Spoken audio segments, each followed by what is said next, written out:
Okay, so let's start this off by, can you make money being an RV tech? Can you make a living?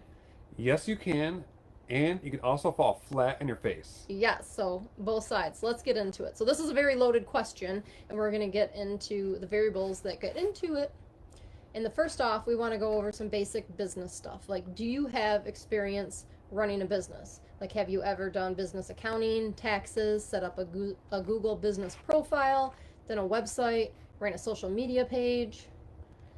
All the other things that come with business, as far as how organized are you Mm-hmm. to be able to, you need to be disciplined if you're your own boss because it's very easy to get sidetracked of different ways. That's a good point. Yes. Are you good at pub or comfortable speaking like in public? Have you ever dealt with negative reviews? Are you good at figuring out how to fix things? If the answer is yes to this, you probably have a really good jumping off point to starting your business. So once you learn the mobile RV tech stuff, then it's a lot easier. But if you're like, whoa, I've never done any of that, You'll have a learning curve at that point. mm-hmm. So you'll need to figure out the business end, all those type of things, lots of research, not just the RV park or RV tech research, going to be the business research end of it. Some people who just start off are beneficial to work for someone else or Mm-hmm. team up with another tech or work at RV dealership for a while. Yeah. You get to learn a lot of those skills and fixing things, especially if you came from the medical field beforehand and you didn't fix things beforehand. So working with someone else to teach you along the way gives you great confidence when you jump off on your own. Yeah, that's a really good point. And now let's talk about, are you good at figuring out how to fix things? Like, I am not good or care to figure out how to fix things. But if you So I might not be a good RV tech. and people want things fixed in their RV, and when you're out there, you get called out to fix a refrigerator. You say, Got some "Cool, fruit flies. I know how to fix a refrigerator. I was trained in that. I can do those all day long." But when you're there, it says, "By the way, I found this, this, and this that's wrong." Some are handyman jobs, fixing trim. It might be window things. It could be plumbing issues.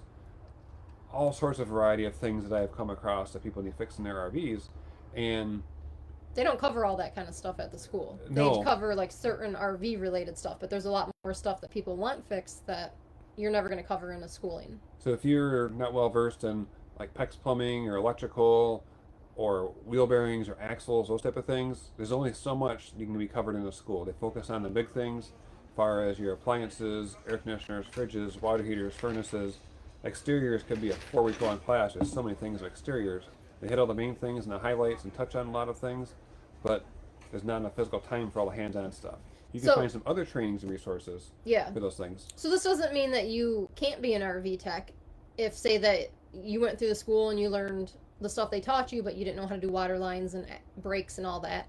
You just can't take as many service calls as someone else can that knows how to do all those different things.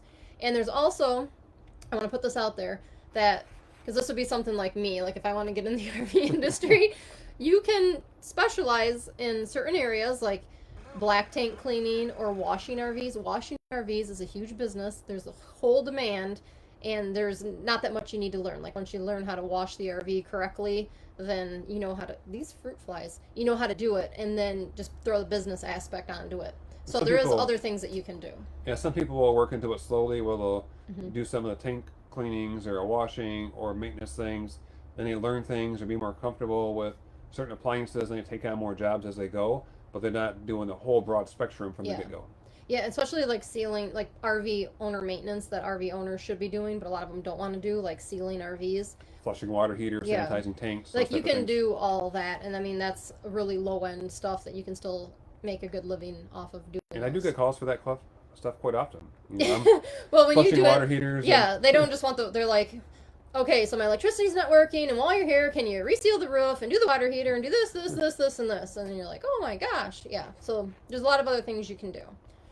And then I also want to get into, are you comfortable speaking in public and are you confident? Like when you're on the phone talking to somebody, you need to get out to RV parks, RV dealerships, and talk to them, give your business cards. People need to know, like, and trust you before they do business. Now, not everyone needs to know you before they do business. They just might have something broken and they're desperate and they'll call you. But if you're waiting for the phone to ring, You can do a lot of sitting and waiting. yes, you're going to be a lot of waiting. You got to be someone who wants to be out there talking to people to get business. And one of the best ways to get business if you're in an RV park is go outside and start organizing your tools, and people start coming out of the woodwork. Hey! So asking a question, they have something they're curious about, and then pretty soon turns into one job. You do a great job with them, turns into 5 more jobs. Yes. Another big one is we feel from looking at research, obviously we're in the RV industry a couple of years ago for being a mobile tech, but a few years ago there was a huge shortage of RV techs. So it was like doing the business was like shooting fish in a barrel. It was really easy. You didn't have to have your stuff together. You could fix people's RVs and you would have 3, 4, 5, 6 weeks backlog. Now, like schools like the NRVTA are pumping out a whole bunch of RV techs. They're going all over the country, setting up shop. Now there's competition. So you need to step up your game. So we suggest you have Research. Well, let's get into what they need to have first. Well, Okay. and we also don't feel like the market's saturated. I don't want you to think that. But some areas are, like Florida right now in the wintertime, is saturated with RVers and RV techs. You look at a locator map and you'll see 10 RV techs in the same RV park. So you need to have your stuff together so you look like a real professional business. That way people will hire you. So some of the ways to look professional are have business cards, have your truck, your logo, professional logo, and have your truck logoed. I'm all about having a nice business truck, but in this industry right now, I really feel if you just have the word RV Tech as a minimum on the side of your vehicle, you're going to get business. And then also have logoed shirts like we have. He has, I got the cute shirt on. And also have, like, you don't have to have a website, but having a nice laid out website will help your business. But also if you have a poor website, it's going to repel customers. I'm sure we've all seen those websites that someone has where they got a template website. They didn't fill out all of the blanks. It still says insert text here. They have stock images that is something completely off the wall. There's horses on there. Yeah. From a rodeo when you're an RV tech, because that was what came on in the background for the images. Have it complete, well laid out. You don't have to spend a ton of time into it and be super involved. They're a real complicated website. This has to be clear and complete. And a lot of times with that, because I'm very picky about when I see businesses, social media, and websites, it will have like the link to their Facebook and Instagram, but there's no link there. Like, that was the template. They never linked it. They never took it off. And then stock photos. When you start your business, okay, stock photos are fine, but have someone take photos of you actually working on an RV. Yes, you can have like a couple photos, like stock images of RVers that you can get for your website, but don't get one of like, this is what we wear, like on the job site, something like this. Maybe my hair's up like this and I have a hat on and stuff trying to get the sun out, but I don't have a white lab coat on. And so don't have a picture of someone with a white lab coat and a clipboard acting like they're doing some kind of inspection up on the RV roof, because that's not what it looks like. So get rid of those types of stock photos. If that's what you start with, okay, but get someone to take real photos of you and switch those out on your website. And also add quickly, same on any of your profile pictures, whether it's social media or your tech locator page. You might only have a fishing picture to start with, but when you take your first job or two, get someone to take a picture of you working on an RV or buy an RV, so that way it's relevant to what you're working on. And people realize, oh, this person actually does work, I'm going to hire them. That's very true. A lot of the tech locator profiles, I'm like, I wouldn't hire this person because it looks like they don't do RV work. Like, I don't know what's going on here, or they're like halfway looking down, like this. Like, what are they looking at the ground for? That's what they use for their profile picture. So use something just like a brick background, an RV in the background, you like looking, hey, something like that. And speaking of your social media page, social media is called social media. So you need to be active on there as social if you're going to be on social media, where everything is complete, laid out, you're posting often. If you posted 11 months ago and a person goes to research your business, looks at your Facebook page, they're going to wonder, is this person even in business anymore? Do I have the right place? Because things don't add up. Now, you'd be better off not having a Facebook social media page at all if you're going to post and ghost. I know Erica's right now going through the struggles trying to find someone to get her hair done while we're in Houston. Obviously, you don't know anyone, so you have to research. So she's in the exact same situation. My grays are backwards, are starting to pop. I did a little box dye. Got a lot of box dye from the COVID days that we had to get. But that's one of the issues I have. Like when I go, especially in East Tawas, where we live now, and I had to get my hair done there.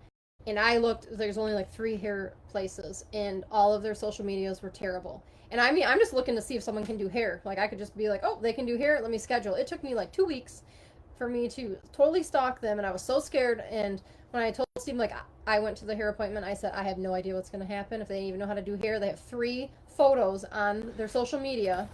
And it's hair is like one that you have tons of photos that you can do. You have tons of clients come out. Let me take a picture of your hair, put it up there. One was about selling purses, and there was like 2, and it was like terrible. It looks like someone started it, they left the business, and then no one else did the social media. I walked in there, beautiful salon. I'm like, I would never know this from your social media. It took me weeks to get here because I was afraid to go into your business, and now I finally get there, and I'm not afraid. So the it makes a exact huge same thing important. carries over whatever business you're in. So whether you're a lawn care business, a hair salon, or an RV tech. So people need to see that you are active and a real business that's still doing work. I'm going to take this question right now. When Tim asked about the tech locator, is that an app or a website? Haven't heard of it. And then Tracy posted it below so you can look at the comments and read that. Yes, and we send this out constantly, all day long. I think like 3 times today to customers or people that called trying to get us to help them, and they're really far away and we can't help them. And we're like, hey, I'm going to send you a link, put your zip code in, and look for a tech in your area that can help you. And even sometimes that's a good one to save to your cell phone, like on the home screen. They're just not close enough to me. They might be an hour away. I don't have time today to get to them. So hopefully I can find someone that's closer to them to get their issue taken care of. Okay, so now let's go into about moving locations, because a lot of techs are full-time on the road, or they are full-time, they become techs because they think it'll be a good job, and they want to know, can you get business moving around? So we're going to go into that. So let's talk about researching the area first. So research an area that you're going to. Let's say you're going to Florida. Obviously in Florida there's tons of RV parks. In the summertime, those RV parks are pretty sparse. But in the wintertime, when snowbirds go there, they are jam-packed. The same thing happens with RV techs. They go there for the wintertime. Now, what I do when I research an area that we would go to is I look at how many RV parks are there, I look at how many sites that they have. So I get a good estimate in that general area of how many RVers could be there. I know those RV parks aren't 100% full, but you know your potential.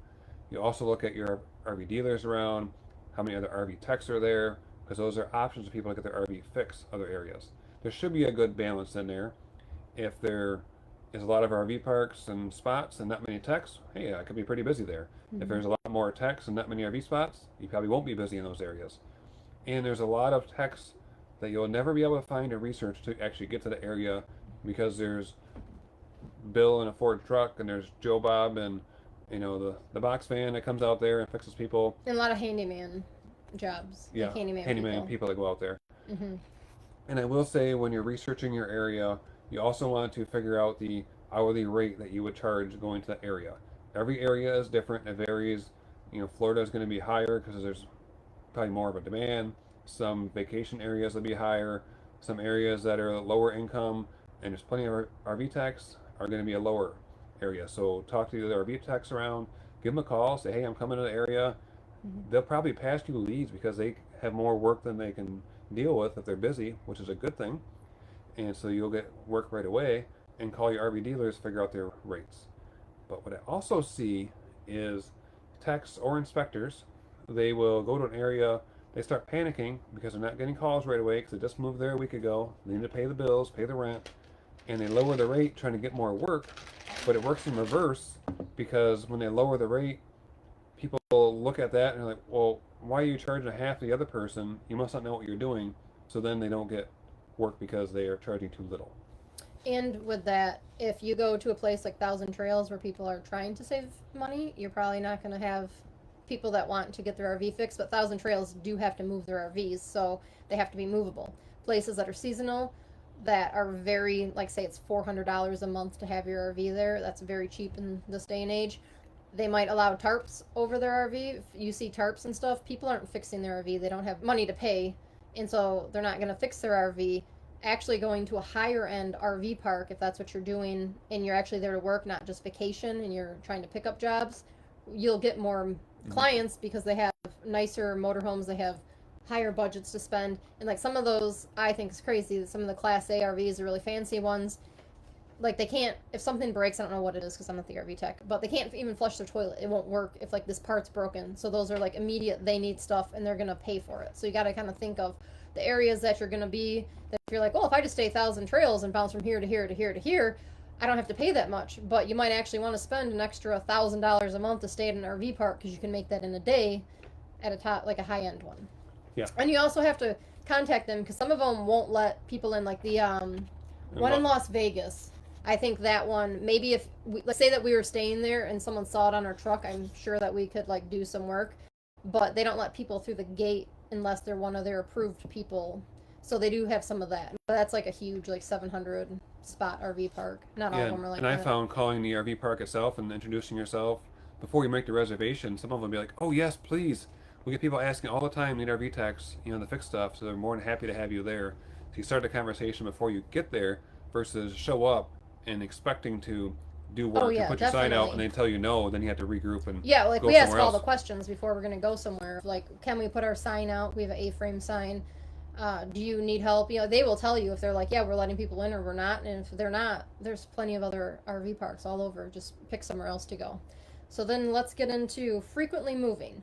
It doesn't matter, like if you are the person who is a retiree, you just want some side income. There's a lot of people like this that go through the RV Tech school and they just want to pick up jobs, but you want to move locations every couple of weeks. That's fine. But just know the more you move, the less work you're going to have. So if you're looking to really make a huge income out of this and make money, you need to stay put a lot longer than moving. So let's give the example because a lot of people will go for 1 month a time or at each park. Yeah, so when we move to a new location, it takes around 2 to 3 weeks to start getting a constant flow of new customers coming in. Mm-hmm. If we go to the back to the same location, we'll have repeat business when we get there, so we fill in that void to start with. But if you're going to a brand new location, you're going to take a little bit for your momentum to start happening when you first get there. Because you're passing out the business cards, you're going to the RV dealers, you're going to the different RV parks, you're going outside, people are meeting you, they're going to know, like, and trust you. Yeah, you pick up 1 job, 2 jobs here or there, and it takes a little bit for them to talk to their neighbor. A neighbor needs something to help with. They need to fixing their RV. So my suggestion, if you're moving every month, is do your personal stuff in the first week or two. That way, when you are busy in the last couple of weeks, you can take the jobs and make the money to fit your budget that you're trying to accomplish before you take off. And it takes a long time. Did I talk about awnings yet? No. Okay. It's a very common thing if someone needs an awning repaired. They left out in a windstorm or rainstorm and it broke, and they'll call you up and they expect you to be able to fix the awning. And you wouldn't normally think the parts would take this long, but awnings for some reason take a long time. It takes at least 3 to 4 weeks, and last summer awnings were 6 to 9 weeks behind. So if you're only there for a month, it's not a job you can physically do. You need to pass that along to a local tech who's there so they can order it and wait for it. The person can have their awning fixed. If you're there for a longer period of time, you can take on one of those jobs. But only a month, you're probably out. And a lot of the techs that we know that travel every month and they go to a new spot, they say that once they get to the new spot, people from the old spot are calling them, and they got to tell them no, while they're trying to get new leads. Yeah, I would say if you are traveling around, 2 months at location would be ideal compared to 1 month. And what we do in Michigan, we now have a home there, so we are there May through November, but it's really April through December when we decide to leave, and we're coming back to the same RV park we're here for at least 3 months, but it's like 3.5 months by the time we leave. And then we have a customer base built up here, so when we come back, we just say, hey, we're coming back, and they're like, hey, I got stuff, I've been waiting for you to come back. And we get customers on our schedule right when we start the location. But again, remember, we're workaholics. Steve loves fixing RVs, so this is fun to him. So things aren't fun to you and you're like, well, I don't need this much work, I just need a couple calls a week. That's different. Right now we're averaging 18 different service calls a week. Some are short and some are really long.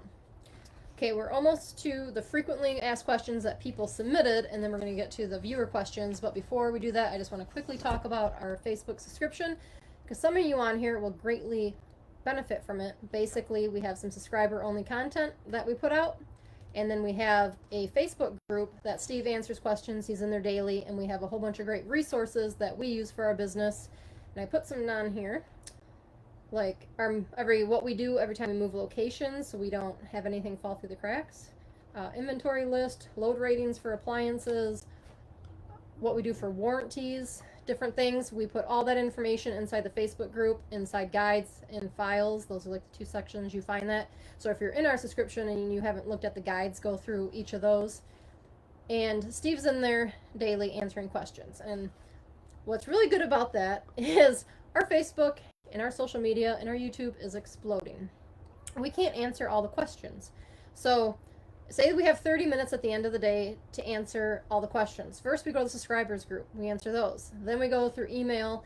If there's something important in there, we do that. And this is after all the customers. Like, this is just all the extra stuff. And then whatever time we have left, we do social media. And sometimes, there's my little meower. It's back in. I knew he'd get on video somehow. We go through whatever time we have left on Facebook and all the questions. And sometimes we have like 30, 50 questions, comments that we need to go through. We have 15 minutes left. And we're like, I'll answer this one. And I just hit done, done, done, don't have time, done, done, answer this one, done, done. And those questions usually get about a 2-sentence response to answer the person's questions.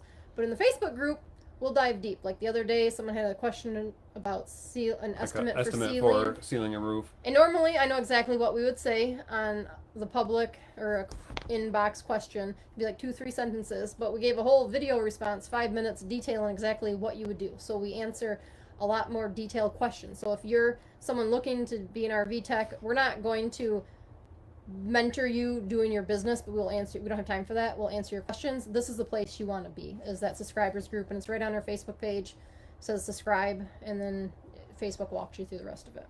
First frequently asked question: how did Steve become a mobile RV tech? Well, let's back up to Steve was a lot shorter. So I grew up with in a mechanically inclined background. My family had a cable TV business, and so I was at people's houses doing service calls, fixing things all the time, working on race cars, rebuilding engines, just figuring out troubleshooting, whether it was electrical or all those type of things. So he wants to go for a walk. He's not going for a walk. When I was 24, I bought an abandoned racetrack and renovated the whole thing. I taught myself how to operate heavy equipment, the plumbing, electrical, the dirt work, total permits. Everything needed to be done for it, so I taught myself a lot of those things in the process. Mm-hmm. Fast forward 10 years after that, we sold the racetrack business, went full-time on the road, and that's where the mobile tech come in. So by this point, I have background doing service calls. I was comfortable with that. I knew how to fix things and troubleshoot things. And you knew how to run a business. So all that gave me the background before the mobile tech. I went through the NRVTA, so I knew how appliances were built, how they work. That way I can quickly troubleshoot them and take care of customers that way. I did not want to be the person out there having to research when I'm at the appliance trying to figure it out, because that's not providing a value to the customer. They hired you because you know what you're doing, not because you can figure it out. Sometimes you got to figure it out, but for the most part, yeah, you know how to. I mean, there's so many different issues with RVs. Like, if you're the person and you're afraid that I need to know everything before you go fix an RV, you will never know anything. In 30 years, whatever experience he has now, plus all 30 years experience, he is still not going to know everything, because there's bazillions of RVs. All the parts are different. It's like you really have to know how to figure things out. You can't be afraid to pull up a schematic, a manual, things like that while you're on a job site, because you can't know how everything operates. You should know the common things, but if you have it all memorized, you'd be an encyclopedia. I got to take care of my cat. If you guys don't have cats that are like children that have lots of needs, the black and white one, he's a handful. Okay, the next question is, we get this all the time. Can I start a business without attending a school if I'm mechanically inclined and handy at fixing things? Yes, you sure can. And I know people who do start the business without going to school, and they can fix things and they get calls and they're fairly busy. But if I look back on it, I thought I knew quite a bit about fixing things in RVs before I went to be an RV tech. And if I look at the knowledge I had before going to the school to the knowledge I have now after the school, the trainings, the experience, that I knew about 30% of what I needed to know before becoming an RV tech, and the rest of it was picked up throughout the schools and trainings I went through in the last year. Like, you can start the business, but you're not going to make as much money, because when you go there, you can't just fix the problem. You got to come home. Or there, you're like researching the whole time trying to fix it. Talk about that little story real quick about the woman's toilet. She walked in and the guy was on YouTube trying to fix it, and she fired him. I don't remember that one. Yeah, yeah, it's a woman that you told me. Anyways, she was really upset that she was hiring someone to fix her toilet, and he was on YouTube trying to figure out how to fix her toilet. And then she called Steve and was looking for a certified tech. That's when she learned about certified techs and looked into it more and got someone, not just a guy with a business that he just started. Okay, this one we have actually got quite a few times, and I'm surprised.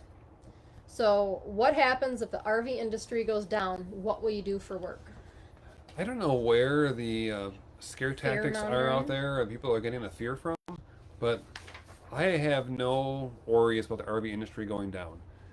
I've been to the Hall of Fame. RVs have been around since the early 1900s. So, Yeah, if you go to the RV Hall of Fame. yeah, it's. So, the RV industry is coming to a complete halt. I don't even see it being possible. If everyone had an RV, took their RV and moved to Mars, and there was just the non-RV lovers out here, what would you do for work? It wouldn't matter because RVs wouldn't be here. The whole world would change. You'd have to use your skills to figure out something else. So if the world comes to an end and dinosaurs take over again, it doesn't matter if you're an RV tech or what your job is because That's a good point. things are going to be different no matter what. You just have to adapt and overcome. And we have a lot of other skills. We just go to a different industry. Okay, this is a big fear a lot of people have, and we had this question too before we started the business. What happens if you can't fix someone's RV issue? What do you do? What do you charge them? Well, believe it or not, I have not been able to fix everybody's RV. There's sometimes you run into a roadblock and it's beyond you. I could probably figure it out, but the time to figure it out and do it, It's not worth it. it's not worth the person's time for me to sit there and try to figure it out. There's other avenues for them, hopefully. And there's also jobs you don't do, like you don't do any like rotted out floors yeah, or roofs or those type of any things. structural issues, and we could be doing tons of those jobs right here. If you actually are a mobile RV tech that does mobile slide issues, like Send us the a message. floors I have plenty and of referrals roofs, for you. yeah, we got like 10 jobs for you right now.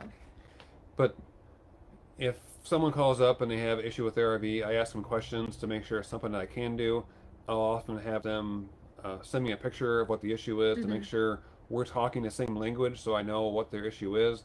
It also helps me to make sure I'm prepared to have the right parts. Because I don't want to have to go out to someone's RV and not have that $20 part. I'd rather order it, have it in stock if it's common enough if I didn't have it for some reason. That way I go out there, take care of them the first time, and they go on their way. But when I'm talking to the person, they start going down the trails of this is going to be really complicated, the RV can't be fixed, everyone has tried to fix it, or things are rotted out, it's not a job I'm going to take, I just don't take the job. Now there is sometimes that people want me to go out there and I tell them straight up that I might not be able to fix it, but I'll give it a try and do all the troubleshooting for it. I can troubleshoot, I can follow electricity, those type of things, but this part might not be able to be fixed, and we will figure out if I diagnose it and get you to the next step, then yes, you're going to have a bill. If I go to the point where I just plain old look at it and it's, I don't know, and I walk away before I even start, sometimes you're better off just to walk away, eat the mileage, not charge the customer anything, because you're just going to have hard feelings if you charge them and you don't do any work at all. And if we're in the RV park and he just walks over to someone's RV and looks at it and says I can't do anything, he's not going to charge anything. That's just like any neighborly type thing. If someone's like, hey, can you come over here and look at that? So it's a lot easier in the RV park, but obviously if you have mileage into it, Brandon's leaving for somewhere, work or business insurance. This is huge for people. We get this question all the time from people who have not went through the NRVTA and they're trying to get business insurance and they're seeing how big of a expense it is, and so they're wondering, what do you do for business insurance? I got a quote from my agent and it's very expensive. So first off, insurance is important. That's one of the number one things you have before you start doing any business work, whether it's your driving a vehicle insurance or your general liability, those type of insurances. And through the NRVTA, you become a certified tech through the RVTAA. And being through that association, they have a insurance program that works with them because they know everyone who is certified through that program has a proper training, knowledge to do things, and there's less risk of them breaking something on someone's RV compared to someone just plain old starts a business. And what I found when I called my local insurance company was, first off, they didn't know how to categorize the business that we're in, because it's not one of their checkboxes to go by. So it goes to a extreme rate, which is about 4 to 5 times more than what I pay for the insurance. And once you go through the school, you'll have access to join the program and do all the things for the insurance. And really, after about 5 years, you could pay for the school itself if you Yeah. want to be a certified tech and keep your certifications up, compared to not being a RVTAA certified tech and paying the higher rate for insurance. And with the insurance, it goes by how much money you make or something after so much. So if you like make more money, then it went up. Yeah, it's scaled based on how many jobs you take and other things. So some insurances do that. Through the RVTAA, it's a flat rate we pay for the year. How much money do you make as an RV tech, Steve? Well, this varies for everyone. As we mentioned earlier, if you just want to be part-time, retired, take a couple jobs a week, just keep yourself busy, versus someone who's a workaholic like myself, you can take in a lot more jobs, you never sleep, you don't really have any life, and that's all you can do is barely work, buy work, cat work. litter, as we were talking about earlier. Yes, it's been a busy last couple weeks, and I haven't had any downtime in This is your downtime. right now. Yes. So I'm not going to put out there, exactly what our numbers are, because it'll be skewed. Because if you work like me, People don't work sorry, like you. because you'd be insane like me. hmm But So let's go what we have learned about the billable hours. I do So- know every billable hour that I work or get paid for, it takes around 2 to 2.5 hours of actual work time for that billable hour. That's phone calls, inputting the customer, ordering parts, follow up, inputting transactions of their sale, all that stuff. Do Calling the start to manufacturer finish. if there's weird stuff. So we're gonna break that down so you understand what it is. So let's give an example of you say you want to work 40 hours a week. So let's say how much money you can make. And then so we learned that in the RV park, we don't travel that much because we're basically walking over or driving 2 spots over. In Michigan, we might have, like, we bundle all of the jobs. So when we aren't in our little local immediate service area, if you're an hour out, then we're doing every 1 in 3 weeks. Like, if you call today, we're going to wait for everyone. We get enough jobs to fill the day, then we go out there. So then obviously we have a lot more drive time. So that really jacks up the multiplier, we'll call it. So in the RV park here right now, we're around 2 hours. So every 1 hour that he gets paid a billable hour, it takes him 2 hours of real work while he does everything for that customer. But in Michigan, it can take 2.5 is what we're averaging, and we're going to try to get that down this year. But when we took on some warranty jobs and different things that we wanted to test, it got up to like 2.9. So that makes your days a lot longer. So we're going to say that it's very safe right now if you are not an RV tech and you're thinking about starting this, that if you take the multiplier 2.25, so 2.25 hours for every billable hour you have, it's going to take you 2.25 real hours to complete. So that's what we're going to do this formula on. So let's say you want to work 40 hours in a week. You take 40 divided by 2.25 is 17.7 billable hours. And $150 an hour is probably the average across a lot of areas, maybe a little more, a little bit less. But that would be $26.66 per week that you would have. You do have to take out of your business expenses out of that, and so it's not what you're making, but that's what your hourly profit would be. And then you also would have mileage that you would charge in parts on top of that. Correct. But we're just going to say this is the basic 2,666 for 1 week. So then times that by 4.3 is what a month is. Now it is saying you have to get 17.7 hours of jobs in, so it's not a guaranteed thing. You got to go out there and hustle and get your name out there to get those jobs coming in. Okay, and then once you get in a rhythm, that number will go down. Like last year, we tried a whole bunch of stuff in Michigan to see what was going on from what people said about, especially with warranty jobs. And so we knew that was going to jack up our number. And we recently just figured out, like in Michigan, if you're 0 to 5 miles from us, we don't charge a service call fee because we want all those people in that area. We want to service them. We don't want to drive everywhere. We want to actually do the work instead of charging people to drive to go see them. And then at 20 miles past that, we just really increased our service call fee. And you can see that if you go to our schedule page on our website, Michigan, you can see we break down the mileage fee and there's a little formula because we found that we were losing a whole bunch of money. The more we're driving, obviously we're losing money. And so we got a formula figured out where if you're 60 miles away from us or 15 miles, it balances out the same if we charge this mileage fee. And that makes it beneficial to people to wait and be grouped together, so we can get 3 or 4 calls in that same day in their area, and then we can reduce their mileage fee because we're not driving out there just for one job. We have a couple jobs, make a route as we're going. So what I was saying about the warranty that we were testing, so we heard really bad things about doing different warranties. Warranties, the aftermarket warranties are easy to work with, but appliance warranties are terrible. RV dealers talk about it, the RV techs talked about it at school, so we took a couple of those to see what happens. And what happens is, say the water heater doesn't work, and you go there and the person is 15 miles away from you, and they want to, it's like a 1 year, say 6-month-old RV, and the appliance has a 1 year warranty, and they want to use their warranty for the appliance because they don't want to pay for it, they just bought a new RV. Well, the company will basically just send you out. They'll say, okay, we'll check this. And you check it, and you submit it to them, and they say, now go check that. Now go check that. Now go check that. And they're 15 miles away from you. So either you got to charge that customer every single time, or you're eating the cost. So we did a couple of those to see what it was, and then we adjusted our warranty, what we're charging now to the customer, based on what happened. So that's what jacked our numbers up really high in Michigan. So we should be able to bring them back down more to like 2.25 instead of 2.5. And we learned with that, we just need to educate the customer that just because there's a warranty on it, you within that 1 year, 2 year time frame, doesn't mean it's free to the customer. Oh yeah. I don't work for any of the manufacturers. I'm the tech that's going to take care of their issue. So somewhere in there that the manufacturer's not going to pay, if the customer doesn't want to pay, if I'm stuck in the middle, say, hey, nothing I can do about this. This is what I have into it. This is what they're going to cover. This is the difference. If you want to fix, this is what you're looking at. And if you do want to see what we figured out for our warranties, that is uploaded in the files in the subscriber group.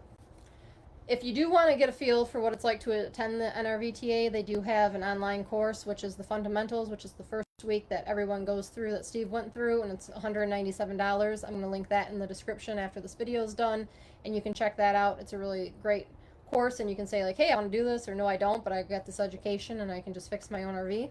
Even if you're just RV owner with extra education, it's great for you. If you're on the fence about going forward to be an RV tech or do that, doing an online course is a great little taste of it. And then if you want to do fundamentals from there, which is the in-person, you can do that. And so soon we're going to be making a video that's all marketing and business for our RV tech business. And then we're going to be doing a Facebook Live for all the frequently asked questions, because it grew from like a script like this to like this after I asked for questions, and that's going to be posted very soon.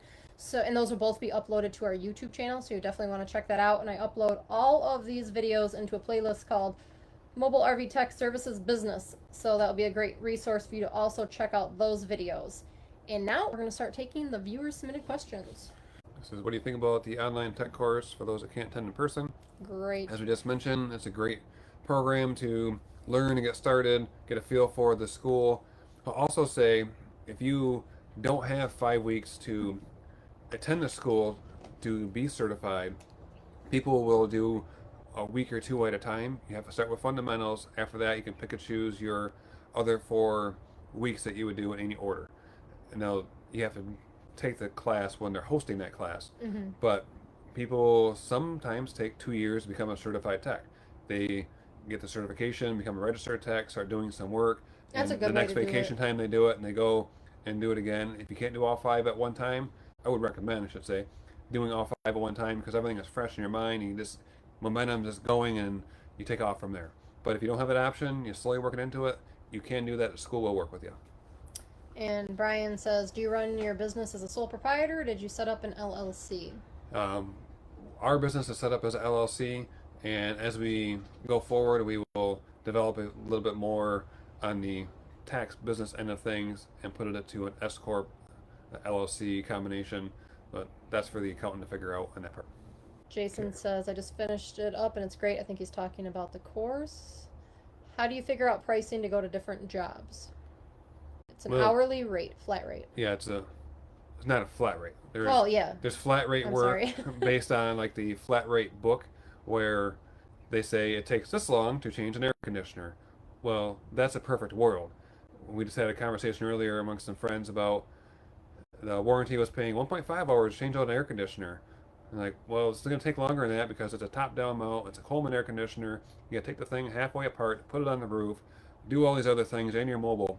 So it's going to be a closer 2-hour job, but the warranty's only paying for an hour and a half, so the customer's got to pay for the other half an hour on that. So if you went by flat rate, you would shortchange yourself. So that's why everything we do is hourly rate. Now there is some times in there where you are in those jobs where you're learning on the fly, so you might charge what it should take for that because it might have took you 3 hours to complete it, but it really was hour and a half job, but you had hour and a half of education that you're not charging the customer for. You charge them what it really should take for it. Yeah, that was one of our big questions, Sean, in the beginning.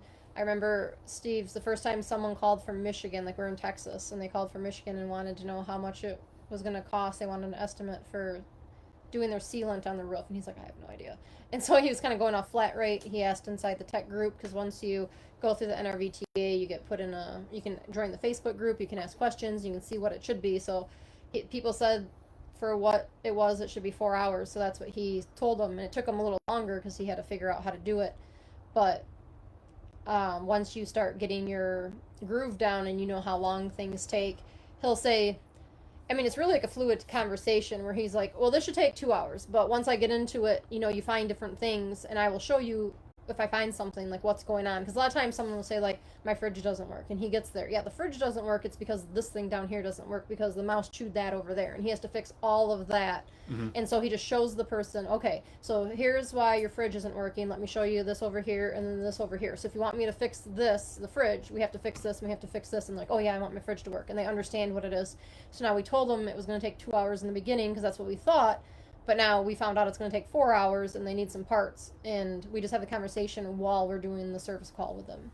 And it also goes the other way. Once you take more jobs, get experience with it, you become quicker at the jobs. Mm-hmm. Like my last job of the day, I had a change a water pump, a toilet valve, a propane regulator, and one other thing. I forgot what it was now.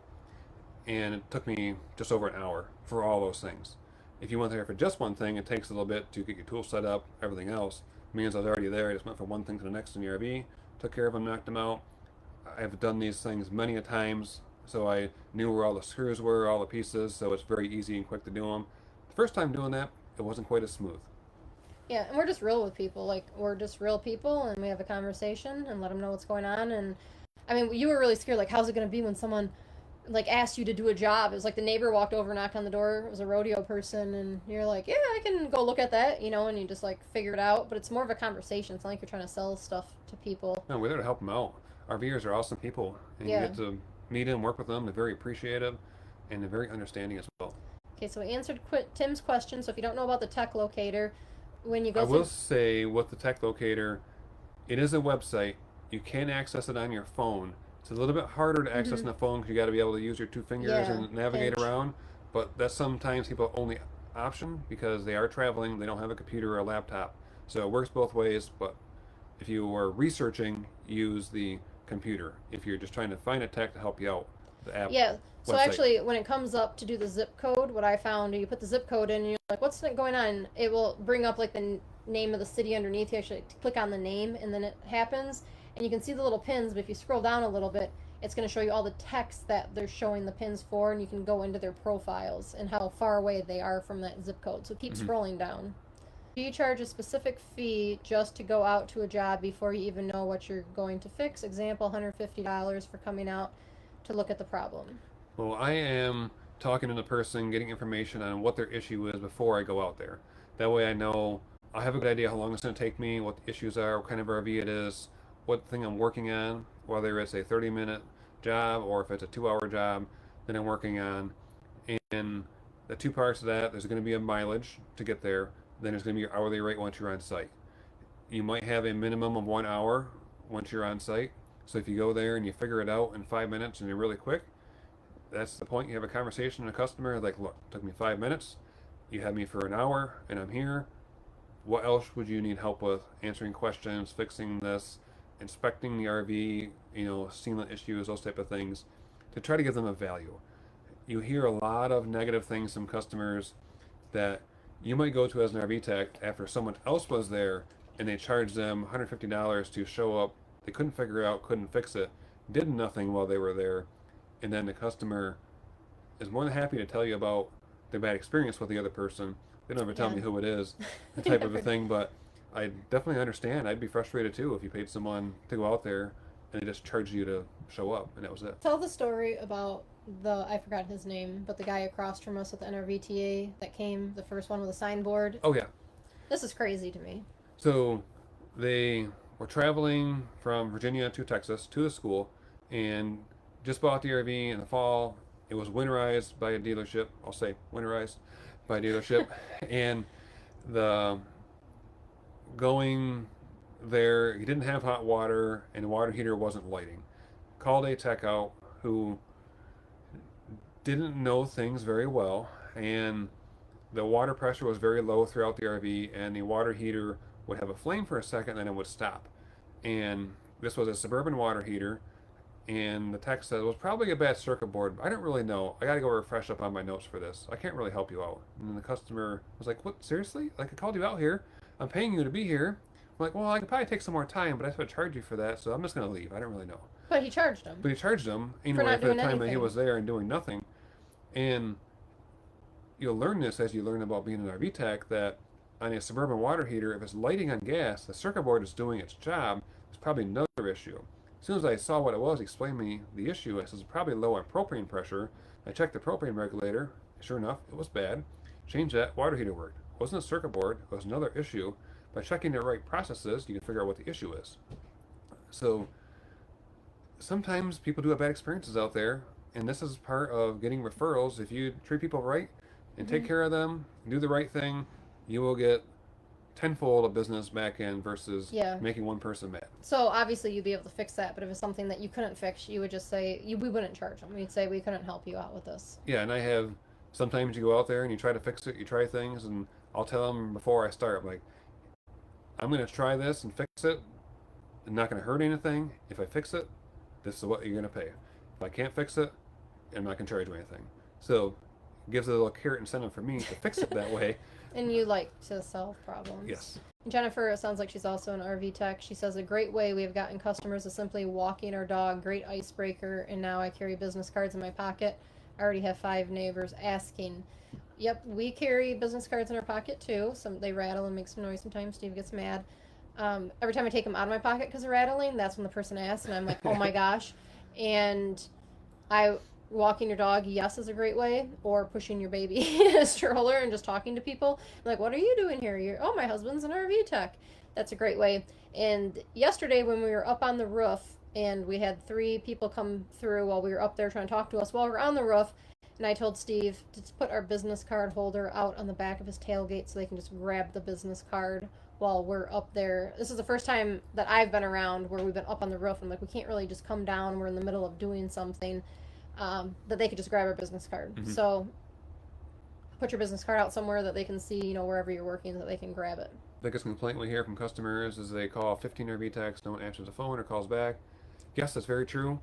And we were just talking about that today. Yeah, and it's very easy to get people lost in a shuffle. You get a bunch of calls coming through. Sometimes you can't help them, and then you go to try to call the person back. You don't remember what number it was. So we were just talking about this yesterday because we have HouseCall Pro, which is our software that we use, and where I was saying to Steve, we had a job that we were there from 9 to, I think, 6:30 at that job, and the phone rang 7 times, and I answered the phone and got all the customer information, and I put them into HouseCall Pro. We're saying we would be so lost in the weeds, totally screwed over if we had all these notes on paper and we couldn't even do anything with them. So on the job, we do write down pen and paper the information, and we put them into HouseCall Pro, and it goes into an unscheduled job, and we don't lose anybody. So we can see how easy, when you get busy, how easy it is to lose people. Like, so we had 7 phone calls plus 3 people come by while we're on top of the roof trying to talk to us to get jobs while you're doing the job. And that's just one day, and that just keeps happening day after day after day. I mean, not like the same volume, but it's easy to lose people. Calling people back, like we will call everyone back the same day they call, and our voicemail says that we will call you back within 2 hours or by the end of the day. Like, we usually call you back in between service call appointments if we can.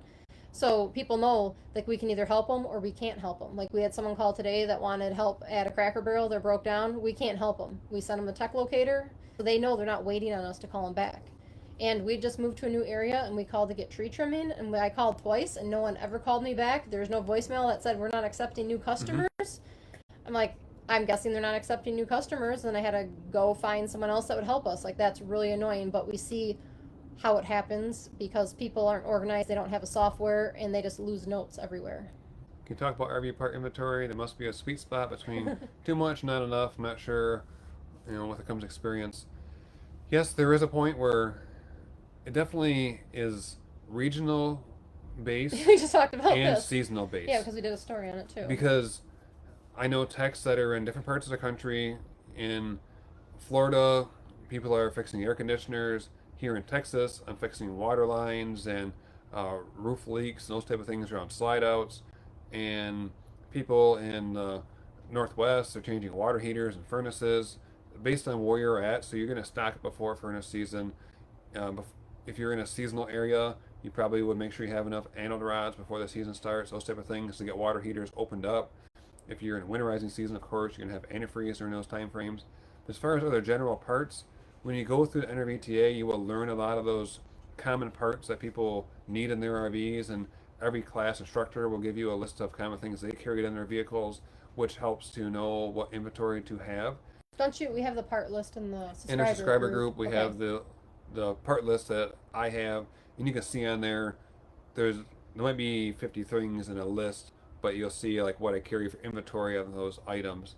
So obviously I'm not carrying 10 air conditioners around. I stock a couple in Michigan. That way we have them, not having to wait for one to come in.